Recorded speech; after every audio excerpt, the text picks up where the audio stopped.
Hello, my name is Lindsay, also known as Knitwhim on Ravelry, and welcome to today's podcast. It is episode 5. Today is September 16th, 2013. But let's talk about today. I have to admit, probably won't be a whole lot of actual show and tell knitting going on today because there's a lot of stuff that's been going on and that's coming up that I'm really excited about. So we're just going to get started on it. Yesterday, on Sunday, I went to Georgia Alpaca FiberFest, and it was a 3.5-hour drive to get there, so that was exciting. It's the second year that it's gone on, and there's not a whole lot of information about the Fiber Festival online that I could find, so I wasn't sure what to expect. And my Fiber Festival experience is mostly Maryland sheep and wool, which is huge. And this Fiber Festival was a lot smaller. It was 2 small rooms in a hotel, maybe a couple dozen vendors. We didn't find out about it until too late to sign up for the classes. They were already filled. There were some really awesome classes. Like there was this huge loom that they had weaving classes on. I would have loved to take the weaving class. So definitely worth the trip. Next time definitely I will have to sign up for classes and actually get to learn some cool stuff. But everyone there was so nice. The first lady that I bought stuff from, I think we talked for like half an hour of just like my people. You know, we talk about fiber and talk about spinning and talk about different spinning wheels and then talk about new features in Ravelry and smartphones and crazy stuff. So what I got from her, she was the fiber charmer. Her name is Eve. And she has an Etsy shop. Etsy, blah, blah, blah, Fiber Charmer. I found out about 2 other Fiber Festival events happening this year from her, and there was another lady next to her vending pretty yarn. I was there specifically to get spinning fiber, so I didn't even look at the yarn. Just there for fiber. So what I got from her was hand-dyed silk hankies. It's an ounce of silk hankies, so they come in different colors. There are 4 different colors.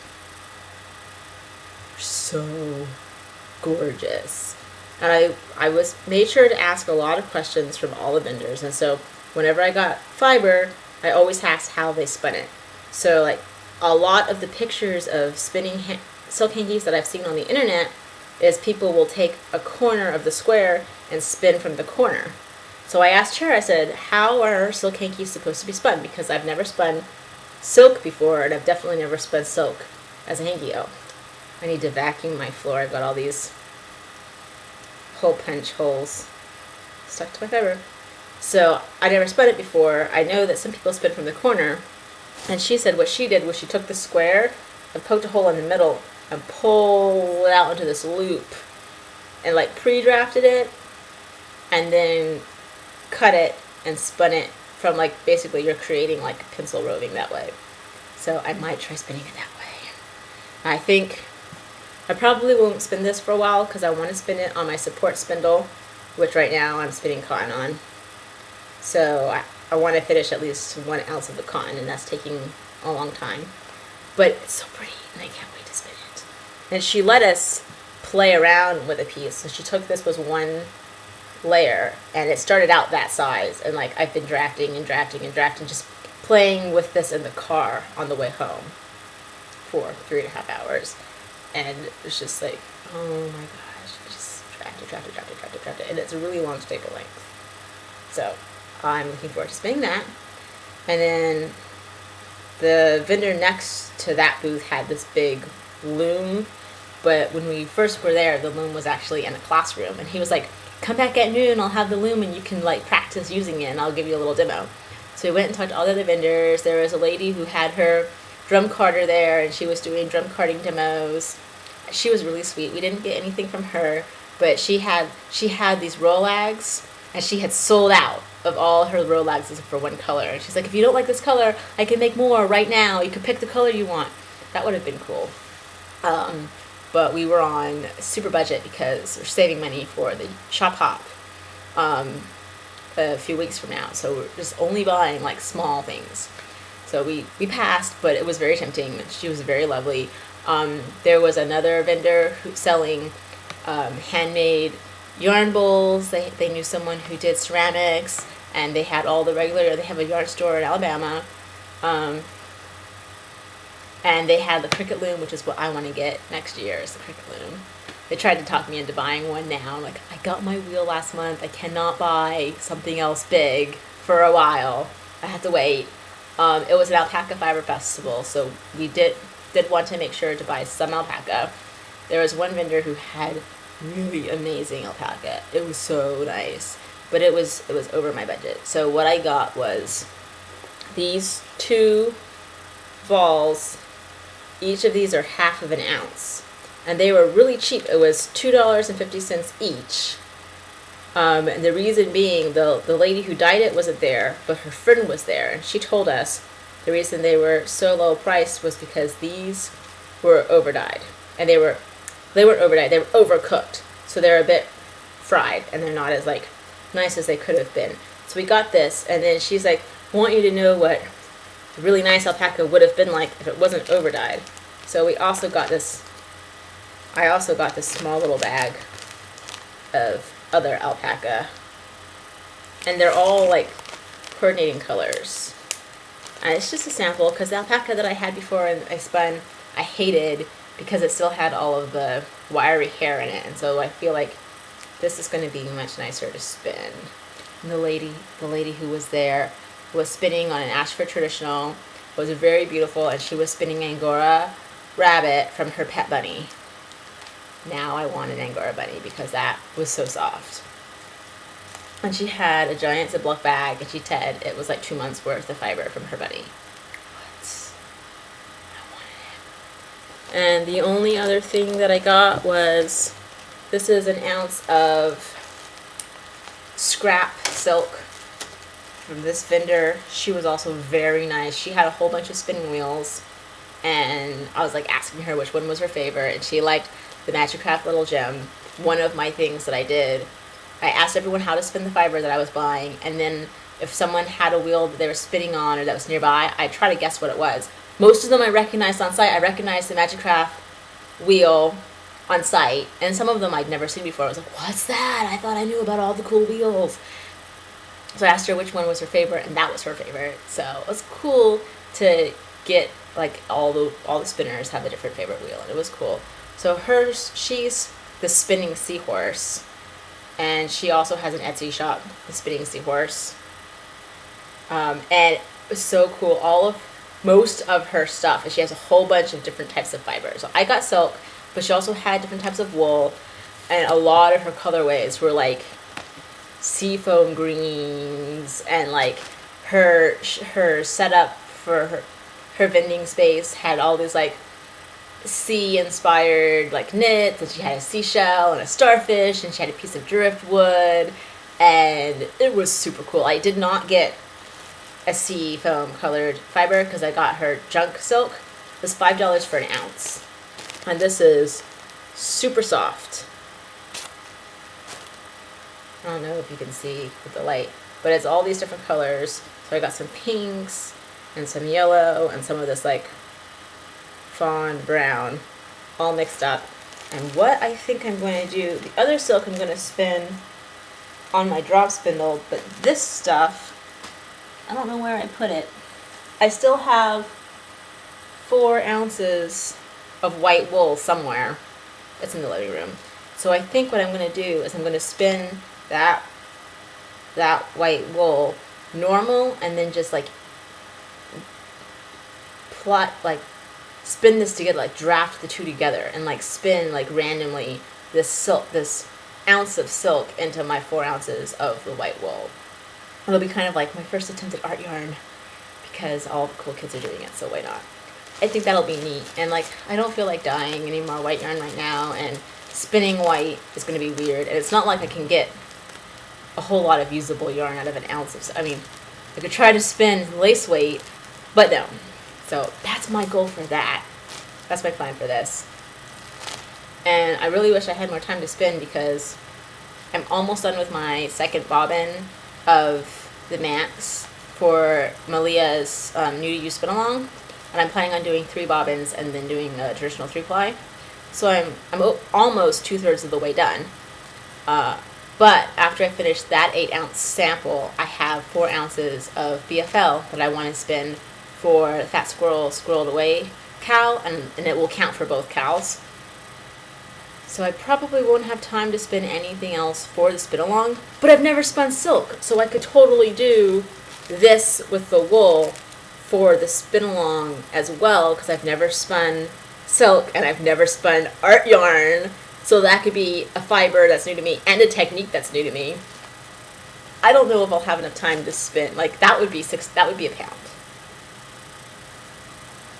total for spin along in 2 months. I don't know if I can spin that much. I spun a pound already in a month. I have to work really hard.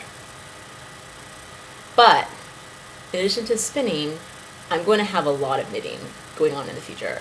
I'm still doing the mystery knit along. Clue 2 came out on the 10th, and when it came out, that's wrong. Clue 3 came out on the 10th, and when it came out, I still had not finished Clue 2. And I finished Clue 2 on Saturday, which was the 14th. Is that right? Yes. And started Clue 3. So I'm a couple days behind on Clue 3, but I'm there now. Clue 4, the last and final clue, will come out on the 30th. So my goal is to at least finish Clue 3 by then. This is the progress I have. It doesn't really look like anything, but it's getting bigger. And this is silk. I've never spun silk, but this is 50% silk, 50% merino, in case you care. I want to spin silk. So that's my main knitting thing. I had that big purple lace shawl that I kind of want to be able to finish it as one of the flex schedule projects for Nerd Wars. So I want to finish it before Nerd Wars is over, but I haven't touched it since the last video. I haven't touched it, so I'm not showing it to you today. But I have a whole bunch of knitting stuff coming up. Nerd Wars starts October 1st. And right now they're having a fun intermission game in between the end of Tournament 8 and the beginning of Tournament 9. I'm participating. I created my own team just because I wanted to. Amanda and I are Team Pumpkin Spice, and we're trying to knit this army of Decoy Squad pumpkins. And I've only posted pictures of 2, but hopefully today I'll have time to post pictures of the other 4. I've done, these 2 are bulky weight crochet from this leftover bulky. I bought it, but I hate this yarn. Like I tried to knit hats with it, but it's shiny and I don't like it. So I made these cute little pumpkins. Amanda let me use this yarn. It's a perfect color for a pumpkin, but it's carpet. It's carpet wool. It's the nastiest. Like this is like a Brillo pad. That's awful. It was not fun to crochet this. And then the only other yarn I have right now is this DK weight white, and it makes these adorable little white pumpkins. But today, my husband and I are going to Hobby Lobby, and I'm going to get some actual orange. Right now I have a grand total of 6 pumpkins. I meant to do so many more, and then, I was busy, and I didn't. But I'm going to get some orange acrylic and make a gazillion pumpkins tomorrow because I have tomorrow off. So that's going to happen. I'm hoping to at least double the number and end up with 12. At the minimum by the end of the week, hopefully. Fingers crossed. We'll see. I have so many things I want to do tomorrow. I don't even know what I'm going to get done. But I'm going to do that. So that's what's going on right now. Future plans. So frazzled. So on the 30th, I'm going back to Atlanta for the Atlanta Shop Hop. And I don't know if you've heard of a shop hop before. Sometimes they call them yarn crawls. It's just like a bar hop or a bar crawl. A whole bunch of yarn stores get together and are like, hey, let's do this promotion. They come out with some kind of passport that has all of their locations on it. And you go to each location and get your passport stamped at each location. If you complete your card, you turn it in, and it's like a raffle ticket, and they'll draw a winner of some prize. And it's depending on the location. Some places you have to pay for the passport. Some places you have to spend money there in order for them to stamp it. Or sometimes you just have to show up and they'll stamp it. This shop hop is 9 yarn stores, and in order to get your passport stamped, you have to spend at least $10 at each store. Like if you spend $10 at the store, they will stamp your card. So Amanda and I are going. It's going to be intense. Each store has door prizes that if you go to their store, you will get entered to the drawing to win their door prize. But then if you get the whole card stamped, you're entered to win the grand prize. The door prizes are gorgeous. They're usually like kits. Scarf kits with exotic expensive yarn, hat kits, there are a couple of lace shawl kits, some random loose yarn that's gorgeous and delicious. So a door prize would be awesome. The grand prize is $900 in yarn store gift cards. Each yarn store, and there are 9, is donating a $100 gift card as part of the grand prize, and the grand prize winner gets all 9 gift cards. So obviously if we win, we will be splitting it. That's $450 each to spend on yarn. So I have been saving for quite a few months to be able to afford this. This is going to be, after this I'm going on a yarn diet, and I won't be buying any more yarn until like May of next year when I go to Maryland Shipping Bowl, fingers crossed. Not promising I'm going, but I would like to go. So basically I'm not buying any more yarn after this for a while. Not counting acrylic for baby blankets. I'm allowed to buy acrylic to knit baby blankets and stuff. That's not part of the budget. But I have a plan for the shop hop because I want to not just go to a yarn store and just buy random stuff that I'm never going to knit. So I have a list of all of the projects I want to knit, and I've paired this list with Nerd Wars. So let me just back up for a second and talk about Nerd Wars, and I'll come back to the shop hop. Nerd Wars is a 3-month knitting competition. You join a team. There are 5 challenges every month, and you have to knit something for at least one of them that meets the challenge. You can knit all 5 challenges and get an extra award, or you could just do one or not.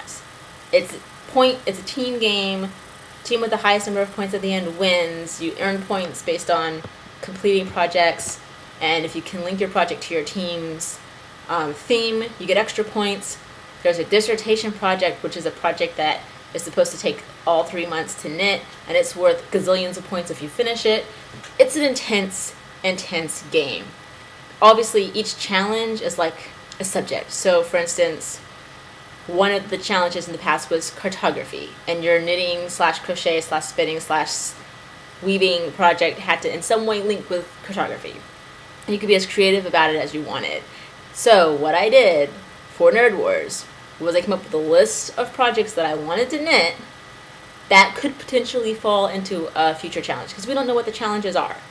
So I have this long list, and I will knit them in the order that there is an appropriate challenge. I took that list and I arranged them by yarn weight, and I wrote down the color and yardage that I wanted and the name of the project for each of the projects on my Nerd Wars list. This is my shopping list for the shop hop. I don't have to buy everything on this list, but this way when I go to the shop hop I can say, what do I want? What does this shop have? For instance, on my list I have red worsted weight, 400 yards. That's going to be easy. All of the stores are going to have red worsted weight yarn. So if there's nothing pretty that I absolutely want at that yarn store, I will buy the red worsted weight yarn. However, I also have other things like several very specific colors of lace weight for my lace shawls that I want to knit. I'll go into the store and be like, where's your lace weight? Do you have the color I want? Yes, I'm buying that. No, let's go down to something else on my list. I have fingering weight for gloves, several different hats worth of stuff. It's going to be great. And you only have to spend $10 to get the passport stamped. So for bigger projects that take multiple skeins, I know about dye lots, okay? But I'm going with a friend. If I need 400 yards of worsted weight in red, and she didn't see anything in that yarn store that she liked, I could buy a skein. She could buy a skein. That's probably going to be $10 each, because, hello, yarn at yarn stores is expensive. Plus, I can always up my size 0 lace oddie needle collection because those things are like $11 each. And I have a list of knitting books that I would like to get in case there's absolutely no yarn there that I want. At least one of the stores that we're going to also has spinning fiber, so I'm hoping to get more fiber there. I really want to spin a bat, and I don't have one yet.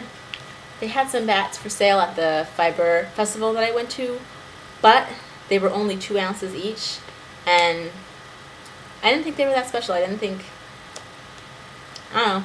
I got silk instead. Okay? Shut up. I don't have to have a reason why I didn't buy them. I'm saving it for the shop hop because I'm pretty sure one of those stores is going to have a bat, and it'll count as a stamp on my passport because how likely is it that their bat is going to be less than $10? So those are my plans. Shop hop on the 30th of September. That's when we're going. Nerd Wars starts October 1st. Sign up for Nerd Wars started yesterday. Sign up for Nerd Wars started on the 15th. They go until the 27th. So if you want to participate in Nerd Wars, go sign up now. Go read the instructions first because the rules are pretty long and intense. They're pretty long and intense. And the people who play Nerd Wars, they're super friendly and inviting and accepting, and they're really nice people. But if you haven't read the rules yet and you post a question that's answered in the FAQ, they will tear you to shreds. So don't even do it. Just don't. Read the rules first and then ask questions. That's all I'm saying. They're very nice, but they're also like, you should be intelligent enough to read the rules first before you ask questions. So that's everything knitting, spinning, crochet. I'm done. That's all I have to talk about. I didn't have a whole lot to show you, but it's coming. It's coming. Now let's back away from the craziness of the multi-crafting world. I want to learn how to sew and how to weave. I also really love Halloween. Amanda has a sewing machine. So we're going to do Halloween costumes this year. I decided to be unoriginal and be corpse bride for Halloween this year. So we went to Goodwill, I'm pretty sure I mentioned this before, and got some pieces. So what I got so far, my costume is incomplete. I got this dress for $5. It's just a long white sheath, basically my size. And I'll insert a picture of Corpse Bride into this video. Her dress technically is 2 pieces because you can definitely see her princess bodice thing going down. And this is a 1-piece dress. And it's also flowy and ripped. So Amanda knows how to sew. I'm probably going to buy some like white gauzy fabric to sew over in a skirt or to sew under or something. And Amanda and I are going to follow a corset making tutorial. And I'm going to make a white corset to wear over the dress to make it look more like Corpse Bride's dress. It's going to be my first time sewing in a long time. I don't really understand how to take a pattern and follow the pattern instructions to sew, but I have a pretty good functioning knowledge of how to use a sewing machine and sew straight lines because my mom was awesome and she made all of my Halloween costumes when I was a kid, and she made like complex ones like brocade Renaissance costume outfits that people thought that I worked at the Renaissance Festival back before the Maryland Renaissance Festival sold so many high quality costumes that now they sell the stuff and you don't have to buy it. But before you couldn't buy it and they thought that mine was professionally done because my mom was awesome. Hoop skirts, like crazy stuff. I want to learn how to do all that. I might have gotten a sewing machine for my birthday because my parents are awesome. It came in the mail on Saturday. It's big and heavy. It's a Singer heavy duty. I don't know how to use this thing yet because it came in the mail on Saturday. I had a party on Saturday. I went to Atlanta yesterday. I've been on the phone all day today. It's like noon and I've been on the phone since like 8 this morning talking. But I'm totally going to Hobby Lobby today to get thread and fabric. And tomorrow, this is happening. See the problem when I said I was going to make 6 pumpkins tomorrow and I'm also doing this tomorrow? Yeah. One of those things isn't going to happen. We'll see. But this thing is epic. I'm probably going to break out the manual and read the manual in the parking lot when I wait for my husband to get off work today. And then we'll go to Hobby Lobby and get fabric and thread. And it even came with a carrying case. It kind of looks like a cat kennel, but thinner. So yeah, this podcast is about to get real. It's about to get real because there's going to be some sewing and there's going to be so much knitting that your fingers are going to bleed in sympathy watching my podcast because Nerd Wars is going to be crazy. It's going to be crazy. That's all I'm saying. I'm going to just put this out there. My goal for Nerd Wars is to dwarf the nebula all 3 months. I said it. Dwarfing the nebula means knitting all 5 challenges each month. Plus during the dissertation. And my dissertation is going to be a crochet blanket. Granny squares. I'm a sucker. Bring it on. Normally, working 40 hours a week, I wouldn't think I had enough time to do all that. However, tentatively, I'm going to start working a night shift in October. And I am totally banking on being able to knit at work all night on night shift. So if that doesn't happen, I won't be dwarfing the nebula. But if that works out, all 3 months, see you in December. I don't know. It sounded cooler in my head. Just saying. Oh yes. Those are my plans for the next 2 weeks. Shop hop, Nerd Wars, lots more spinning. I'm going to finish the mystery shawl. The last clue comes out on the 30th of September, and I plan on finishing it as the first flex schedule project for Nerd Wars.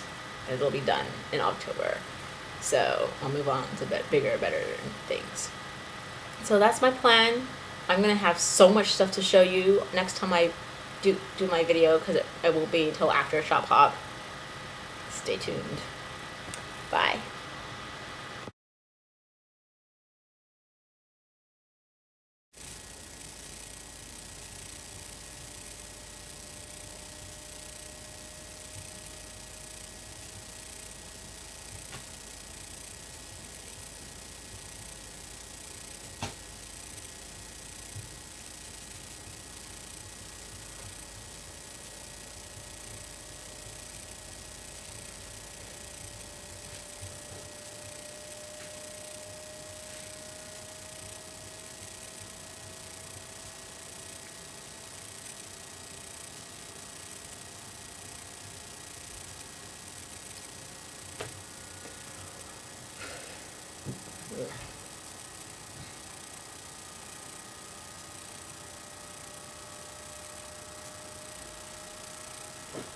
Too hot.